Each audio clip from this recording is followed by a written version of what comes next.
Travel Robot Presence. Top 10 Things to Do in Madagascar.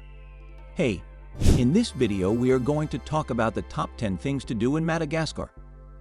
Located several hundred miles off the coast of Mozambique, Madagascar is one of the most unique places on Earth.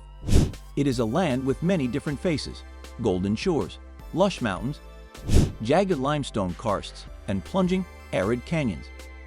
These eclectic habitats are home to an incredible variety of wildlife, 90% of which is found nowhere else on Earth. There is something for everyone in Madagascar. Whether you're looking to relax on untouched beaches or to escape off the grid into pristine rainforest. The country's capital, Antananarivo, is a melting pot of history, diverse culture, and fine modern cuisine. So before starting this video, subscribe to our YouTube channel for future updates. Let's get started. Number 10. Avenue of the Baobabs.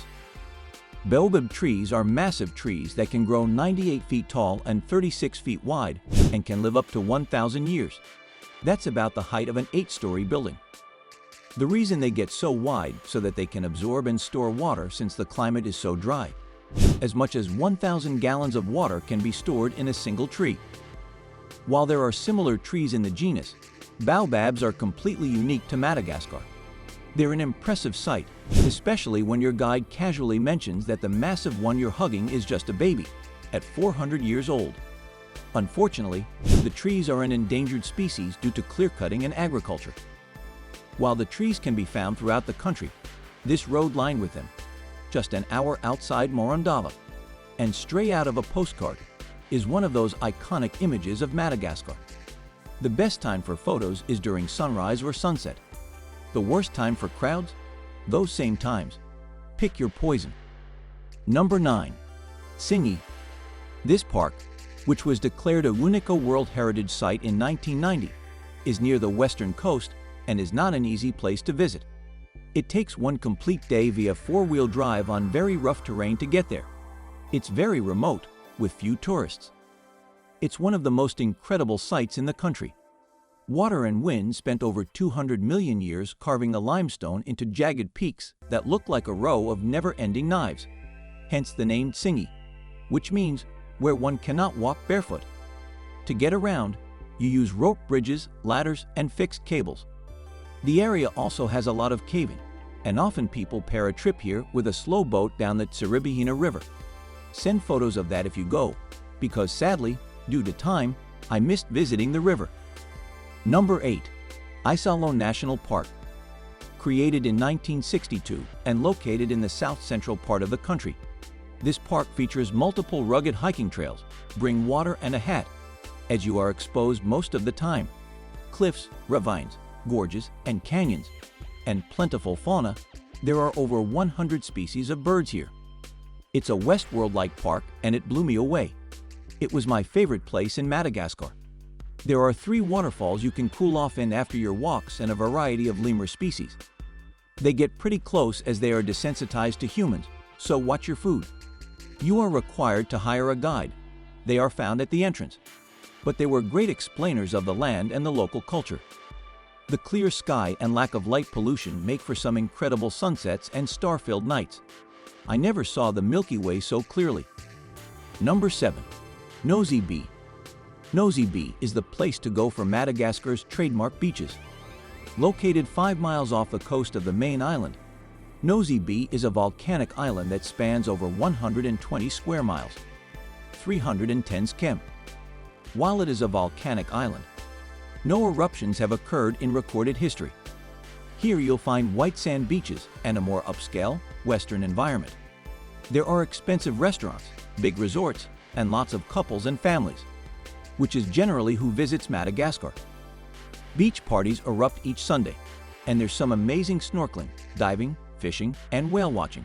The waters around Nosy B are home to humpback and dwarf fin whales. It's the quintessential tropical island paradise, with a quintessential cost, but it is the best beach in the country. Number 6. Ila St Mary. While everyone goes to Nosy B for the better beaches and fancier resorts, if you want something a little more local, cheap, and relaxed, check out Ila St Mary off the eastern coast. Known as Nosy Bemaraha, This former pirate capital, Captain Kidd, the 17th century Scottish pirate, sank nearby, is a cool island full of little coves, a pirate graveyard, delicious seafood, and a laid-back, Caribbean-like atmosphere. It's home to over 26,000 people and spans over 85 square miles, 220 km. While the beaches aren't as good as Nosy B, but there's a beautiful, pristine white sand beach in the south of the island near the airport that few people visit. This is also the best part of the country for whale watching too. Humpback whales come here to breed between July-September. When coming here, fly. The slow boat is almost always late and lands nowhere near a major town on the mainland. Taking the boat wastes an entire day. Number 5. Ranamafana National Park. A prime example of a tropical cloud forest, Ranamafana was my second favorite place after Isolo. This is one of the best spots in the country to see lemurs, as it contains 12 species. Besides lemurs, there were the famous giraffe beetles and lots of birds, chameleons, and other wildlife. Of the multiple trails available, you are also required to get a guide here. I would do the morning hike, then the afternoon and night hikes at the secondary entrance, as the majority of tours skip that and you get more of the park to yourself. There are also hot springs in the nearby town to relax in. Due to the park's popularity, there's a daily limit on the number of people who can visit, so it's best to go in the low season. While the park covers 161 square miles, 415 km, you only get to see a few square miles of it, so it can still be crowded, especially in the morning when the tour buses come. Number 4. Ila Mantadian National Park, Lemur Island. Located between the capital and the east coast, this area is famous for the Indri lemur, which makes a sound like a howling devil bat that echoes across the jungle. Nearby is also the famous Lemur Island, $3 USD admission, which has 4 species lemurs that have been rescued from being pets. Established in 1989, the park spans over 155 square kilometers, 60 square miles, and is a protected area. It receives over 210 days of rain each year on average. Here the lemurs let you get up close and personal since they have been domesticated. However, they are also released back into their natural habitat to be wild again when they're ready. But if for some reason they can't adapt, they live freely in the park and are safe from outside threats, as logging and agriculture have isolated the park from nearby natural landscapes, threatening the wildlife that calls the park home. Number 3. Toliara. Down on the west coast, this small port town is famous for the expats who move there, the pizza. It's a seriously popular dish in the country, and for being a launching pad for diving excursions to the Great Reef offshore. There's not much else to do except sit by the beach or go into the water. The city was founded in the 17th century by French buccaneers, pirates, for commercial trading purposes, with the city expanding during the French occupation. The drive getting here on the N7, the only north-south highway, is also pretty amazing, as you can take in Ranamafana, Isolo, and other spots along the way. Number 2. Antananarivo. Home to over 1.6 million people, Antananarivo is the capital of the country and the largest city in Madagascar. Prior to French colonization in 1897, the city was already a thriving cultural hub. After the country obtained independence in 1960, the city's population boomed. Today, it's a chaotic place with not a lot to do, but it's a good stop to see the Lemur Park and the Rova, the old palace, get a sense of the international scene in the city, and use it as your launching pad for stops further afield. Number 1. Overload on Zebu. Zebu is a type of cow with a large hump on its back. Originally from Asia, it's more of a work cow, like an ox, and you'll see them all over the country. They're not only important for farming and food, but have evolved into a cultural symbol for the country.